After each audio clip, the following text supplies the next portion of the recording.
दोस्तों, आपने भूतिया जगहों के तरह ही भूतिया पेड़ों के बारे में भी कभी न कभी तो सुना ही होगा, जिसमें या तो चुड़ैलों का वास होता है या फिर भटकते हुए आत्माओं का। यहाँ तक कि आपने ये भी सुना होगा कि इस तरह के पेड़ों से कई लोगों ने खून भी निकलते हुए देखा है, जिसे अपशगुन मानकर आज भी बहुत से लोग ऐसे पेड़ों को काटने से डरते हैं, उन सभी पुराने किस्से और कहानियों के वजह से, जिसे हम आज भी अपने बुजुर्गों से सुनते हैं।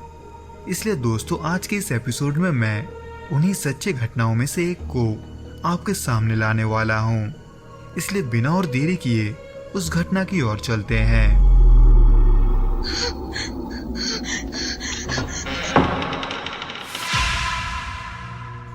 दोस्तों, ये घटना असल में 70 के दशक का है, जिसका शुरुआत सुंदरवन के जंगलों से हुआ था, जहां पर कुछ व्यापारी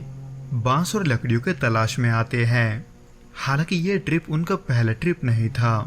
बल्कि वह इससे पहले भी कई बार बांस के तलाश में सुंदरवन आ चुके थे। इसलिए वो हर बार के तरह ही इस बार भी हजारों की संख्या में बांस काटकर उसे अपने साथ अपने नाव में ले जाते हैं। हालांकि वो उस बांस को लेकर जहां पर जा रहे थे, नदी के रास्ते वहां पर जाने में उन्हें कम से कम 15 दिन का समय लगने वाला था। इसलिए वो हर बार के तरह ही अपने खाने पीने का राशन उन्हीं लोगों से खरीदते हैं जो कि नदी के बीच में अपने नाव में ये सब बेचते थे। जिसमें इसी बीच उन व्यापारियों में से एक का नजर नदी के किनारे मौजूद एक बालूद के पेड़ पर पड़ता है, जिसकी लकड़ियां ना सिर्फ उस जमाने में बहुत कीमती हुआ करती थी, बल्कि इस पेड़ की लकड़ियां आज भी बहुत कीमती है। इसलिए उस पेड़ पर जिस व्यापारी का नजर पड़ता है, वो व्यापारी उस बालूद के पेड़ को काटकर अपने साथ ले जाने का सोचता है। हालांकि 4 दिन का सफर पूरा होने के बाद अब भी 11 दिनों का सफर बचा हुआ था, पर फिर भी वो व्यापारी उस पेड़ को काटने के लिए बाकियों को भी अपने साथ रोक लेता है,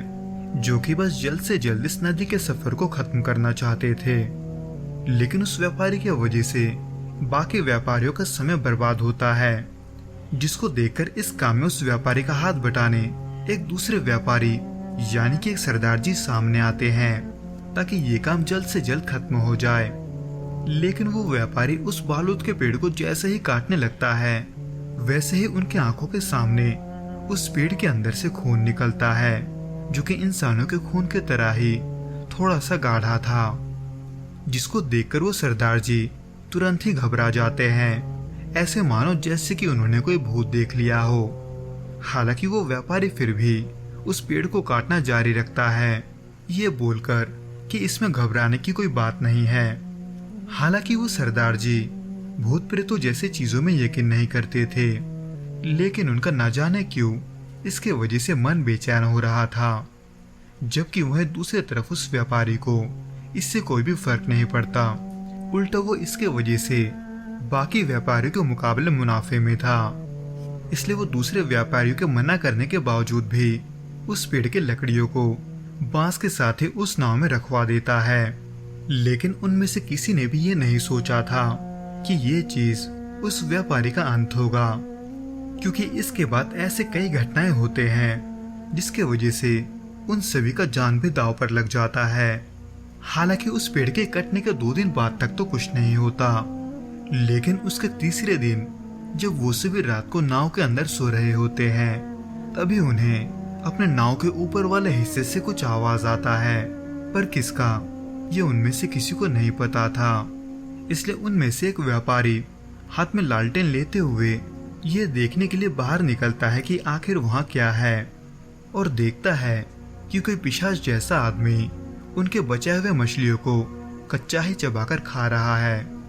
हालांकि वो पिशाच जैसा दिखने वाला जो कुछ भी था, वो उन मछलियों को पूरा नहीं खा रहा था, बल्कि उसने आधा मछली खाकर मछली के बाकी शरीर को पूरे बोट में फैला दिया था, जो कि सैकड़ों की संख्या में थे। हालांकि उसको देखने के बावजूद भी अभी तक किसी को उतना डर नहीं लगा था, लेकिन उनका डर तब शुरू हो जाता है जब वो उस आदमी का आंख अचानक से जलता हुआ देखते हैं। इसलिए डर के मारे घबराते हुए वो व्यापारी अपने बाकी के साथियों को भी बुला लेता है,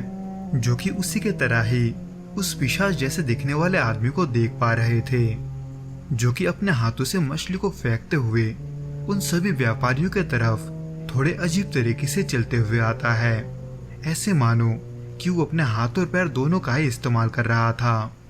लेकिन न जाने कि वो पिशाच उनके करीब जाकर सिर्फ उस व्यापारी को गुस्से से देखता है जिसने उस बालूत के पेड़ को काटा था। हालांकि वो पिशाच ऐसे करते ही चला जाता है, लेकिन उसके डरावने चेहरे को देखकर कोई भी उसे भुला नहीं पा रहा था,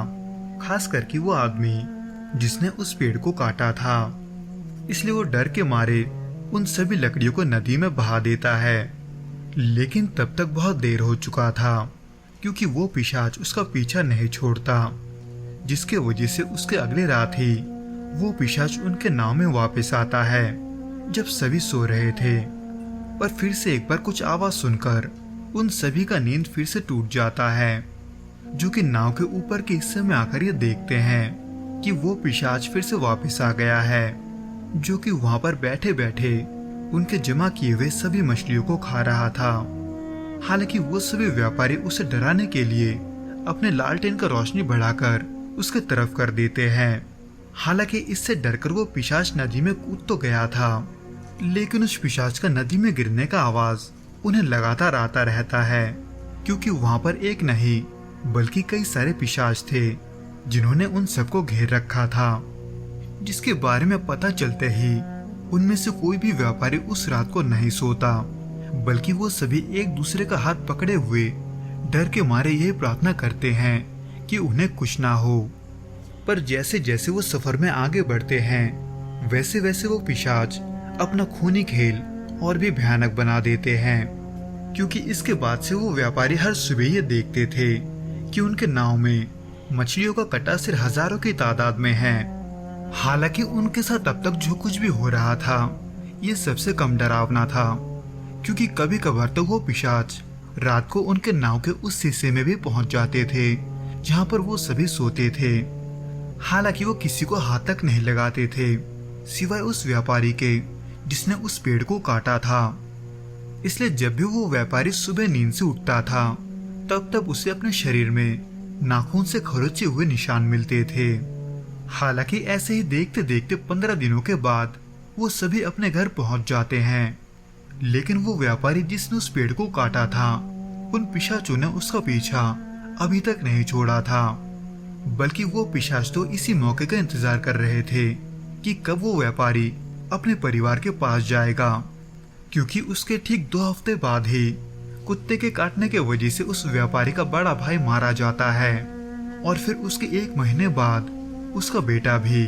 जो कि नदी में नहाने तो गया था लेकिन जिंदा नहीं लौट पाया। और उसके ठीक बाद उस व्यापारी का मौत का खबर भी लोगों के सामने आता है। हालांकि उस व्यापारी ने मरने से पहले उन पिशाचों से पीछा छुड़ाने के लिए न जाने कितना ही कोशिश किया था, पर कोई भी पंडित या तांत्रिक उसके काम नहीं आया, क्योंकि उसने जिस पेड़ को काटा था वो न जाने कई सौ सालों से उस नदी के किनारे खड़ा था जिसमें रहते थे वो सभी पिशाच, जो कि उनका घर था। हालांकि इस घटना को हुए न जाने कितने ही साल बीत चुके हैं, लेकिन आज भी ये घटना वहां के लोगों के बीच बहुत प्रचलित है। तो दोस्तों, इस एपिसोड में बस इतना ही। उम्मीद करता हूँ कि आपको ये पसंद आया होगा, और अगर आया हो तो प्लीज इस वीडियो को लाइक और अपने दोस्तों के साथ शेयर जरूर करें, और आगे भी ऐसे ही अनोखे वीडियोस को पाने के लिए इस चैनल को सब्सक्राइब करके नोटिफिकेशन बेल को भी दबाना मत भूलना।